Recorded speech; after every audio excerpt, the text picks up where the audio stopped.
Good morning, YouTube. We're out here Tuesday morning. We got water temps today of 66, it looks like. Morning air temp is 62. I'm by myself today. All the boys are in school. Every once in a while I alternate and let them play hooky, but they are doing testing this week.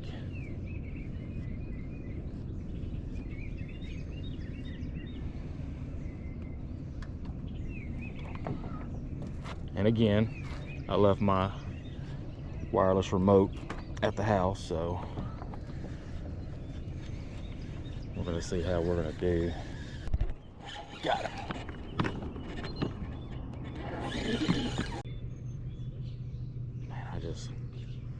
So last time we were out here, well, the last video we made, Uncle Mikey was like, the fishing footage is decent, but your hands are in the way and you're not showing your fish, and most importantly, you got to do an intro. So I was like, okay, all right, we're gonna make the adjustments the best we can.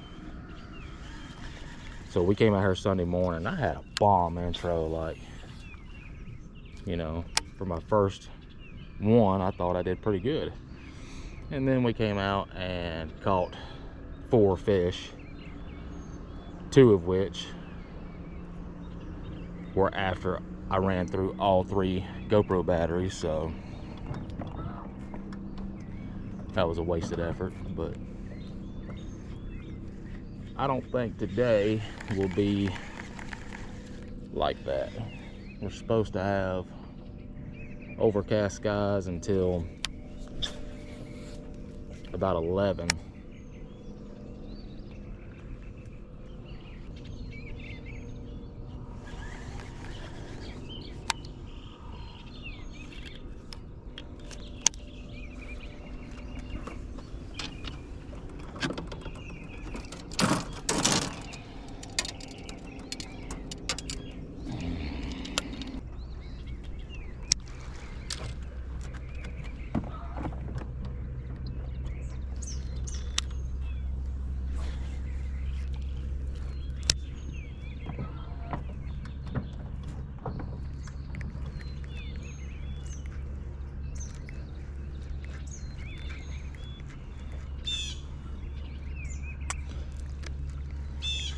This morning we've come out here tied up with, of course, I got a swim bait tied on, and wacky rig, a frog because I'm nuts, and I've got the tandem fluke rig going.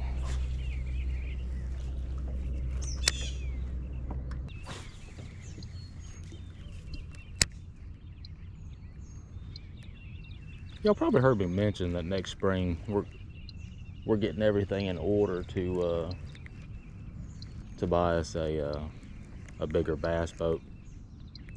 Like, I want to stay above 19 foot. That's a fish. God dang it. Can y'all, like, 19 foot to 21 foot, obviously. I'd like to stay around or under 35,000. So mama don't kill me.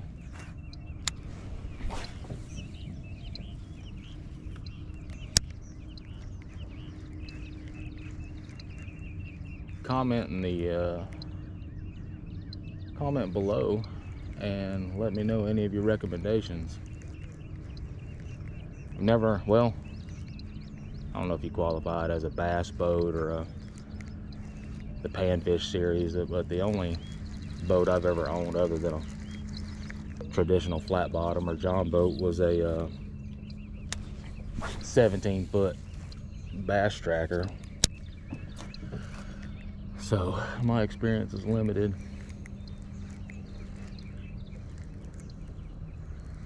That was a fish. Crap. Wasn't paying attention.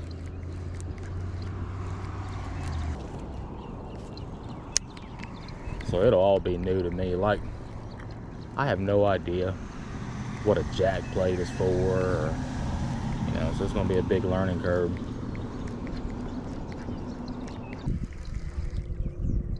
Let's send the Whopper Propper for a ride and see if we can get anything to roll over on it.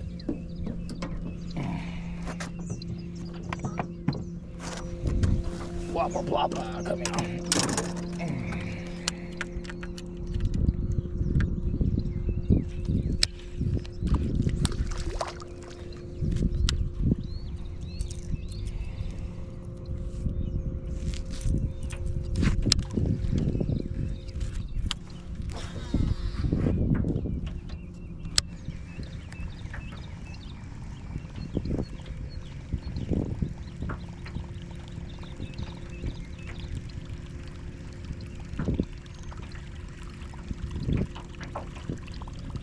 Oh yeah. Yeah.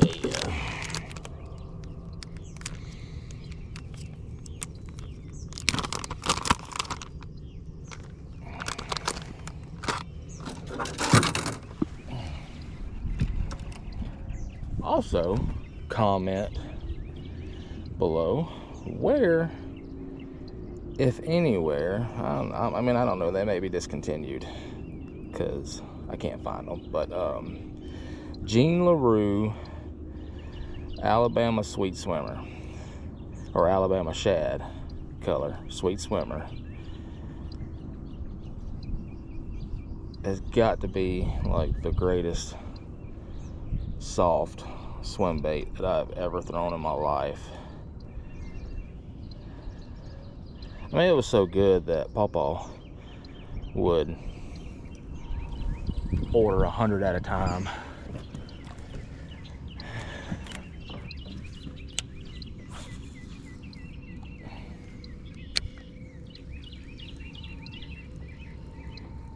You just cannot find them anymore.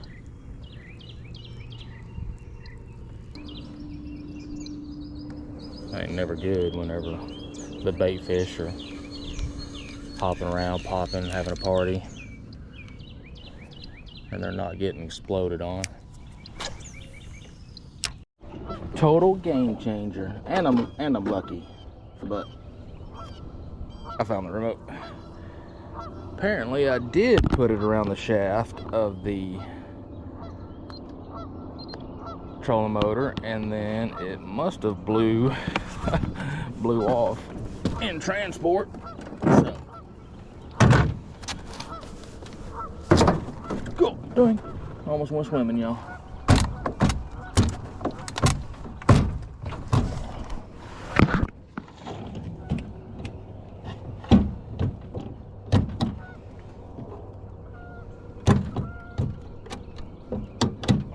There we go.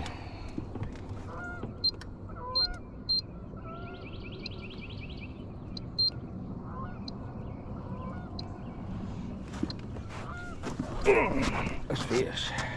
Let's fish. What y'all think? First cast, third cast, 100th cast?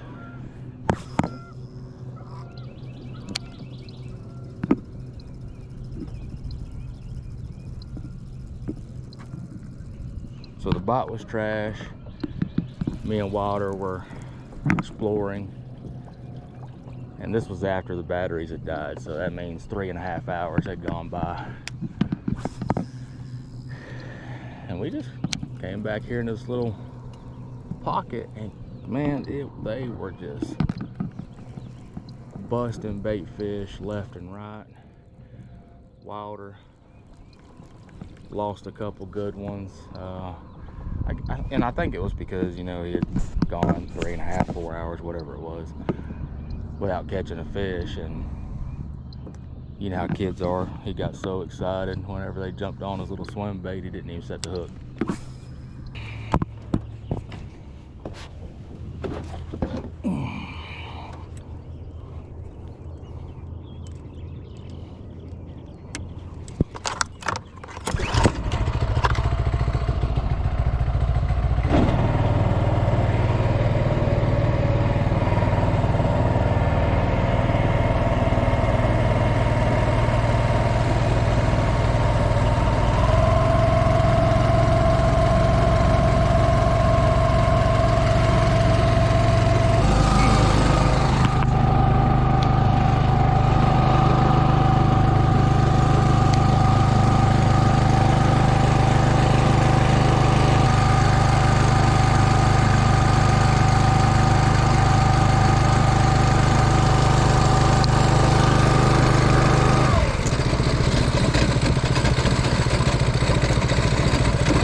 trolling.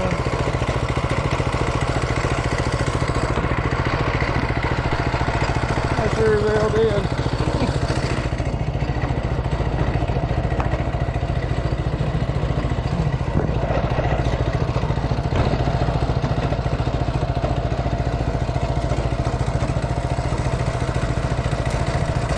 Look at that, boys.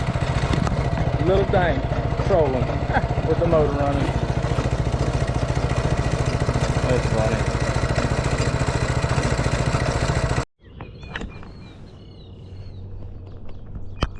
Alright, first battery down and one fish in the boat. And that was while trolling with my little mini outboard on.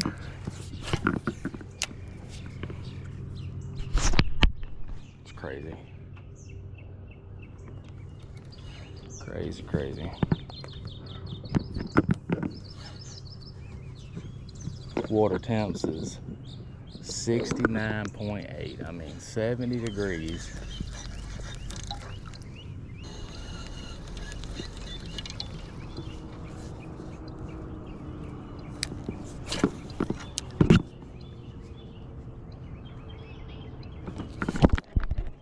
Got him.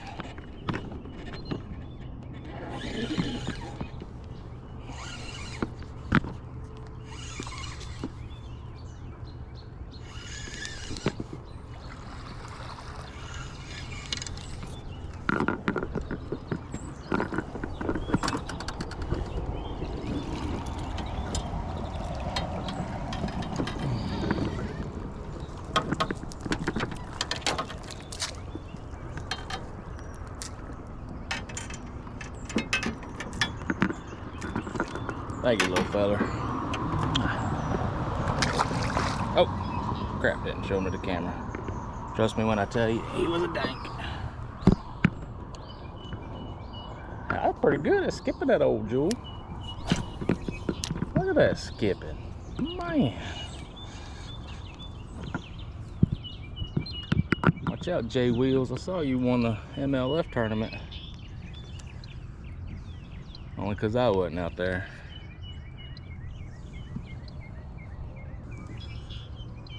Well, the funny thing is about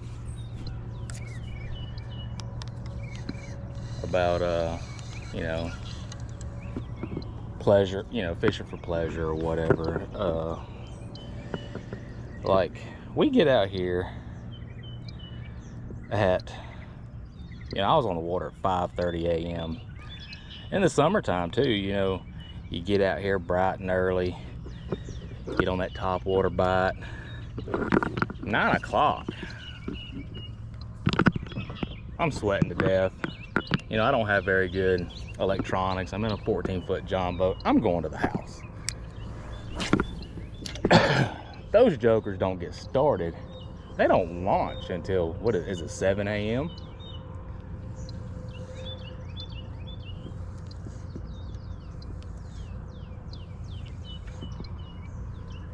And fish till 3? 7 to 3? I mean,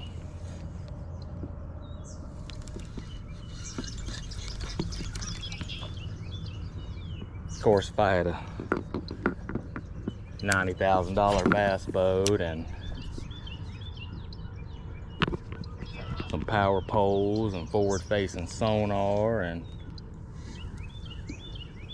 who knows? Maybe I'd sleep in and then fish all day, and or maybe I wouldn't. Maybe I'd still come out here at 5:30 and leave at 9:30, 10 o'clock.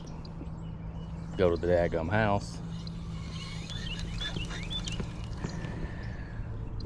Oh, and by the way, that's not a knock on them. I mean, they just, you know, they're good, I'm not.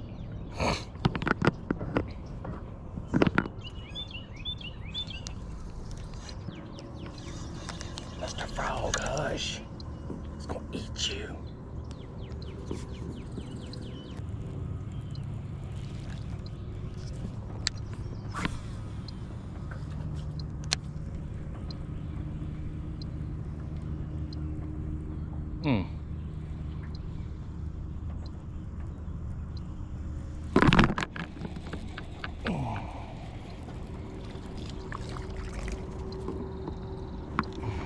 Sorry, little fella.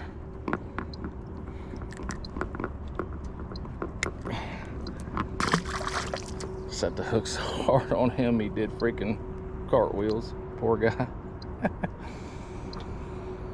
We're gonna try the Bass Magic first. I remember back in the day when I first found these, man, they were amazing, but like first fish, done.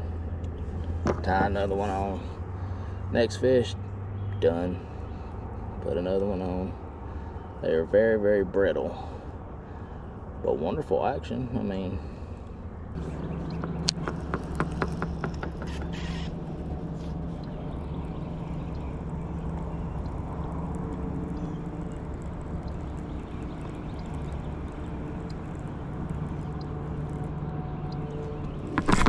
got him.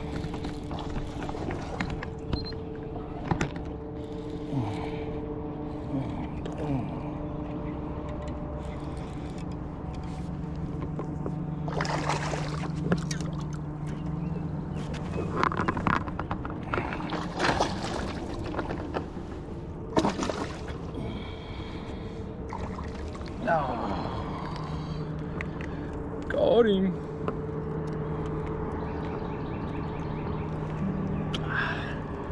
Thank you, fish.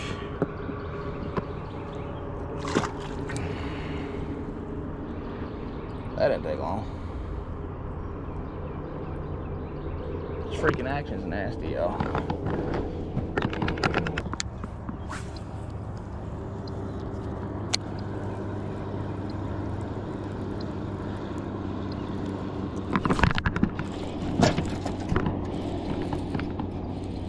Got him.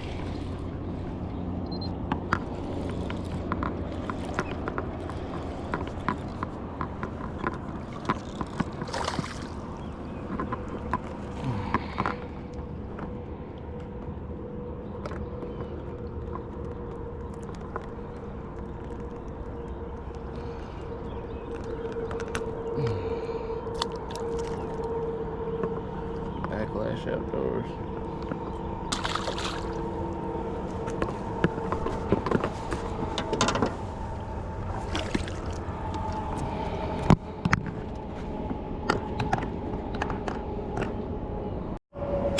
All right, believe me or not, guys, and of course it would happen this way. Battery died, and I was like, all right, I'm gonna make one more cast, and then I'll change the battery. And right before I casted, a big old swirl, you know, out there in the grass. So I threw right on top of them. Biggest fish of the day for me. Not on film. Excellent.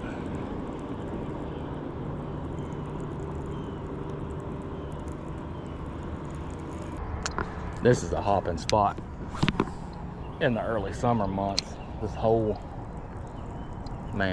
area right here fills up with some thick lily pads, and it's anywhere from 5 foot to 2 foot deep on this little center flat here.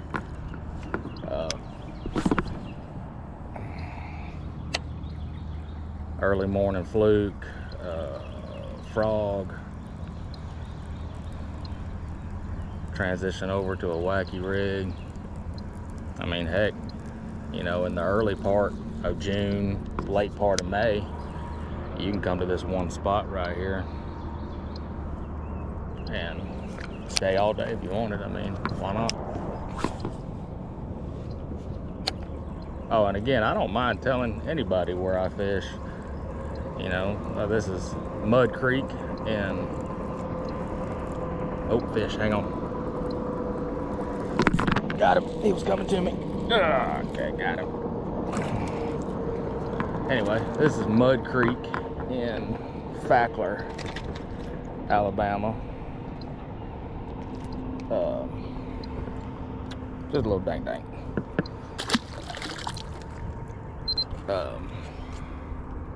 Finally went after 4 fish. Anyway, so you put in at the boat ramp there and come underneath the bridge, the overpass that's right there at the boat ramp. and come, I don't know, I'll even show you, look. Come under the first bridge, and then there's another bridge. What is that? 250, 300 yards, give or take. Right out here in the center. Any of you big boat owners, in case you're wondering, once you come under that bridge, way over there, the channel, now stay left of that little island. I don't know if y'all can see it or not, but if you can, stay left of that little island, and that's the channel side right there. Now if you got a little John boat like me and a $400 Amazon outboard, I really could care less where I run out here or what I hit.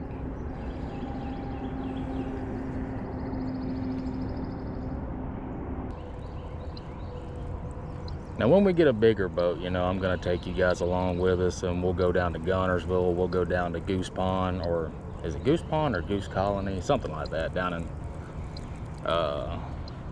the south side of Scottsboro, Alabama. Everybody knows where Gunnersville is. And then we'll go to what I still think is probably top 5 bass capitals in the US, and that's Lake Chickamauga up in Dayton.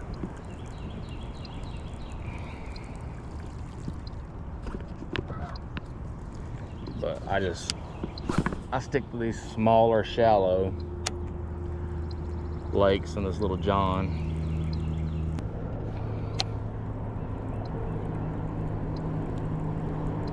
I have to show y'all we'll have to do a walkthrough of our little John. When oh, there's a bite, he's on it. Oh, got him. Got him. Got him.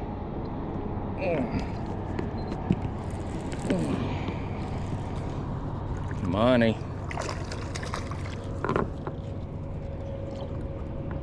Anyway, we'll have to do a walkthrough of our little John boat here. Not a bad looking one right there. Thank you, buddy. Go home, get bigger.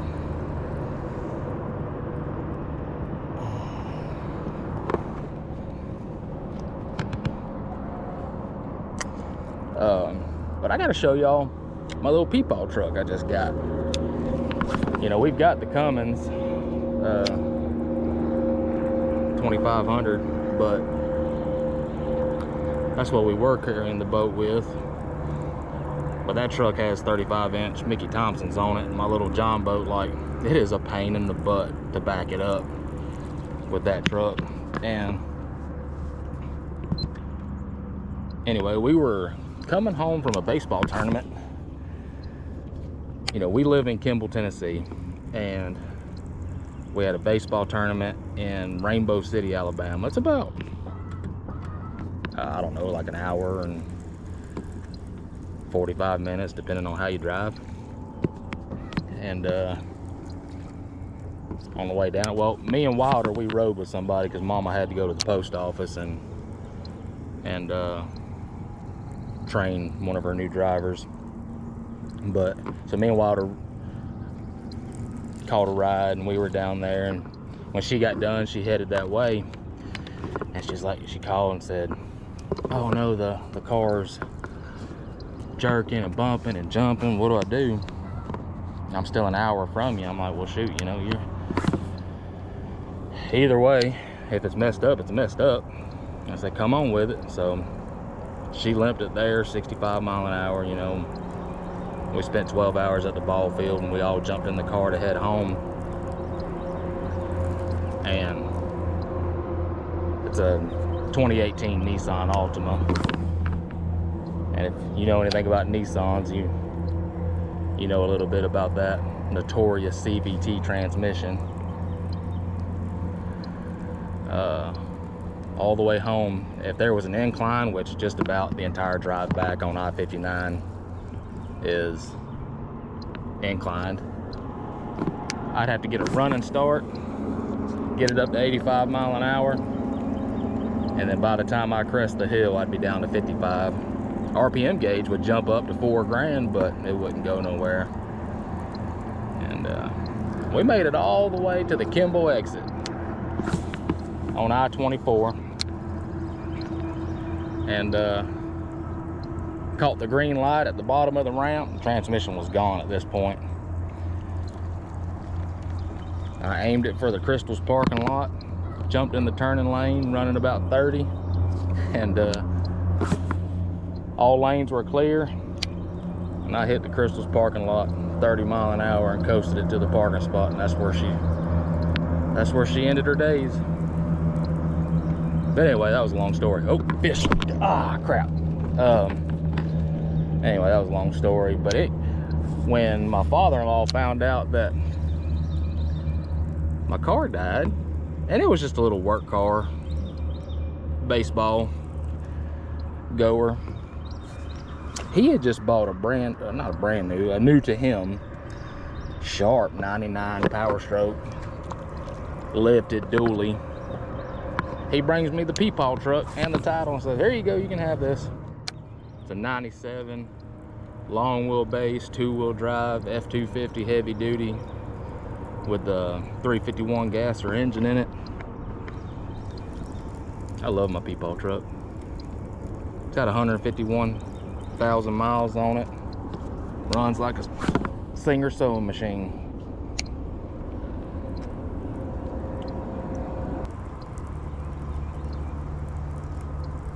We need to fish long enough for the Dixie Freeze to open so Daddy can get a cheeseburger.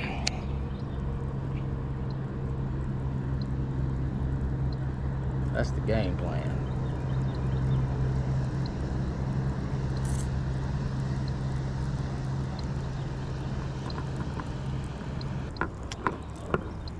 Uncle Mikey's gonna be so mad,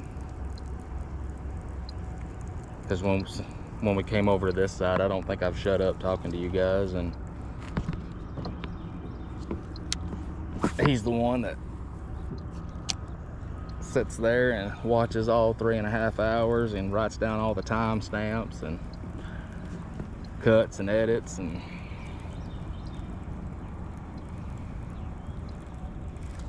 love you, Uncle Mikey. Uncle Mikey and Truck and Pawpaw, they live down in Alabama. Way down there close to the, they ain't too far from the Florida line, I don't reckon. If I can learn how to fish and get you guys some good content, and we get a whole bunch of subscribers and blah blah blah, we make money. First thing I'm doing is moving Uncle Mikey and Grandma and Truck and Pawpaw back to Tennessee.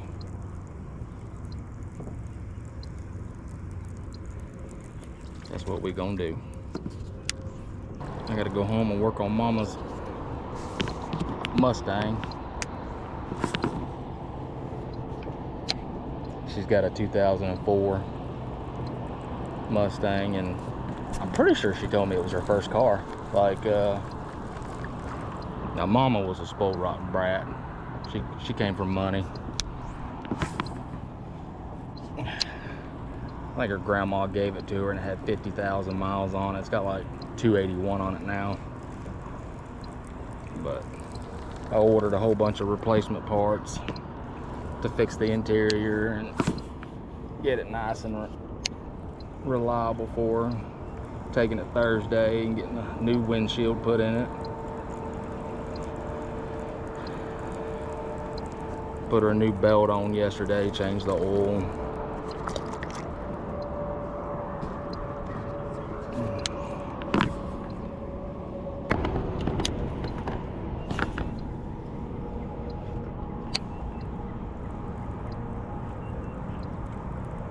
Alright, one of two things. Either my trolling motor is wore out, or the Minn Kota Power Drive 55 is trash.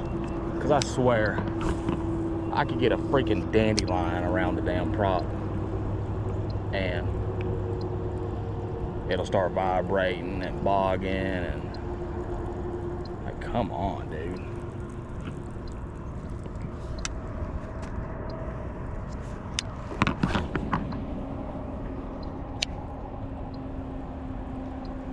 He wants me to dangle the danger noodle over here by this tree. I mean, I'm gonna dangle the danger noodle over by the tree. I wasn't really asking for permission, but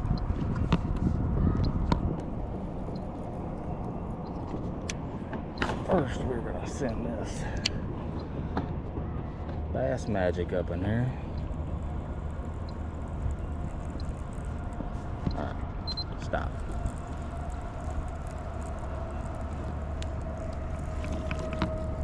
Something's in there, boys and girls. Something's in there.